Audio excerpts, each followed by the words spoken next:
हामिद मीर साहब ने भी हमें ज्वाइन किया, बहुत शुक्रिया सर आपका भी। अभी शाहजेब साहब से बात हो रही है कि मुस्लिम लीग नून या लेट है या लेट बैक है कि ये बयानिया बनाने में शायद देर कर, या अगर इनको एतराज़ मौजूद कोई 3 मेंबर बेंच के ऊपर है तो वो एतराज़ तो बहुत पहले से था। ये आपके साथ भी बहुत से लोगों से जिक्र भी इस बात का करते थे, लेकिन अब क्या इस फैसले के बाद कि हमने फॉर्मली बॉयकॉट कर दिया है, कल की जो समात भी होगी, मुस्लिम लीग नून या इस इत्तेहादी हुकूमत को कोई फ़ायदा तो होता हुआ नज़र नहीं आ रहा। आपका तज्जिया इस पे क्या है? क्या जो तरीकाकार आज अपनाया गया समात के दौरान, किसे जुबैर साहब कह रहे हैं कि एक महज़ब तरीके से डिप्लोमेटिक वे से बताया गया जज साहबान को कि जी हमें इत्मीनान नहीं है, कॉन्फिडेंस नहीं है आप पर, आप लार्जर बेंच बना दें, बड़ा बेंच बना दें, फुल कोर्ट का बना दें, उन्होंने मुस्तरद कर दिया। तो इससे ज़्यादा डिसेंट तरीका नहीं अपना सकती थी मुस्लिम लीग नून? नहीं, मैं देखें इसको मैं डिसेंट तरीका तो नहीं कहूंगा, माजरत के साथ हर्ज है, क्योंकि आपने पहले तो प्रेस कॉन्फ्रेंस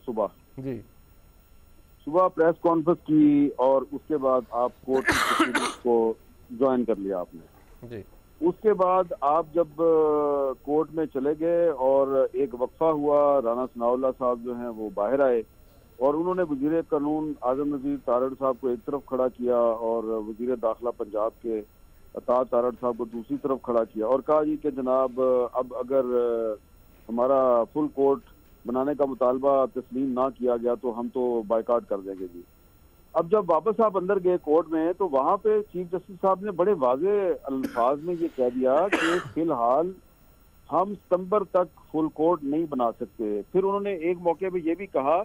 कि इस वक्त इस्लामाबाद में हम 3 जज हैं और हमारे अलावा सिर्फ 2 जज हैं, यानी कि सिर्फ 5 जजेस सुप्रीम कोर्ट के इस्लामाबाद में अवेलेबल है। तो टेक्निकल ग्राउंड्स पे चीफ जस्टिस साहब अपनी बात जो है वो इनको कन्वे कर चुके थे, उसके बावजूद ये दलाइल देते रहे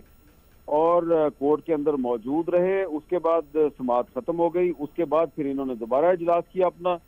हुक्मरान इत्तेहाद ने और उसके बाद लेट नाइट जो है दोबारा फिर उन्होंने प्रेस कॉन्फ्रेंस की और कहा जी कि हम बायकाट करते हैं। तो मेरा ख्याल है देर कर दिया इन्होंने बात करने में और अब ज्यादातर लोग तो यही तासुर लेंगे कि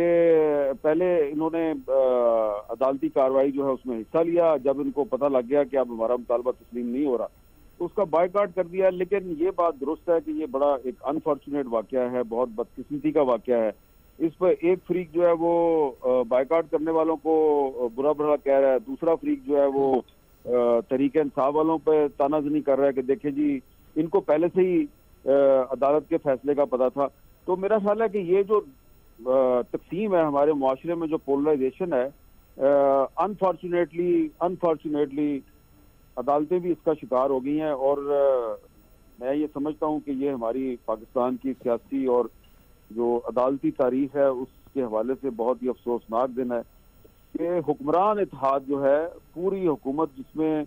कई जमातें शामिल हैं, 9-10 जमातें शामिल हैं, उन सब ने मुश्तरका प्रेस कॉन्फ्रेंस करके एक ऐसे बेंच पर अदम एतमाद किया है जिसमें चीफ जस्टिस साहब भी शामिल हैं। तो एक तरह से आप ये भी कह सकते हैं कि अब जबकि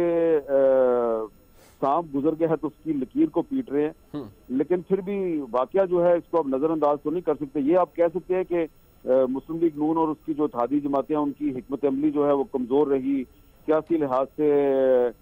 इमेच्योरिटी का मुजाहरा उन्होंने किया। लेकिन ये भी एक हकीकत है कि चीफ जस्टिस ऑफ पाकिस्तान पर पहली दफा इतनी बड़ी तादाद में सियासी जमातों के जो सरबराहान और नुमाइंदे हैं उन्होंने अदम एतमाद किया। अच्छा मीर साहब, ये सर फरमा दीजिएगा कि इसके बाद आपको इस इत्तेहादी हुकूमत, जो कि अगर देखा जाए तो पीपल्स पार्टी का तो चले शेर है, उनके पास सूबा सिंध है,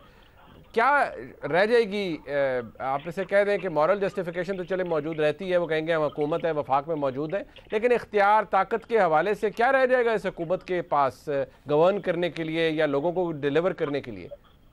देखें, वफाक के पास बहुत कुछ है। आप देखें, इन्होंने एक बहुत बड़ा रिस्क ले लिया, उन्होंने ये ले लिया और एक बहुत बड़ा इनिशिएटिव ये ले लिया कि सब इत्तेहादी जमातों ने आपस में सलाह मशवरा करके ये फैसला किया कि हमने इलेक्शन नहीं करवाना, हमने अपनी इस असम्बली की मुद्दत पूरी करवानी है और फिर ये IMF के साथ डील में चले गए। अब IMF के साथ डील का इनको बहुत सियासी नुकसान हुआ है और अभी तक जो पॉलिटिकल अनसर्टेनिटी है, सियासी बेयकीनी है, उसकी वजह से भी इनको नुकसान हो रहा है। तो इतना बड़ा नुकसान उठाने के बाद ये कैसे ये चले जाएं इलेक्शन में? ये कोशिश तो पूरी करेंगे कि किसी ना किसी तरीके से ये साल निकालें, और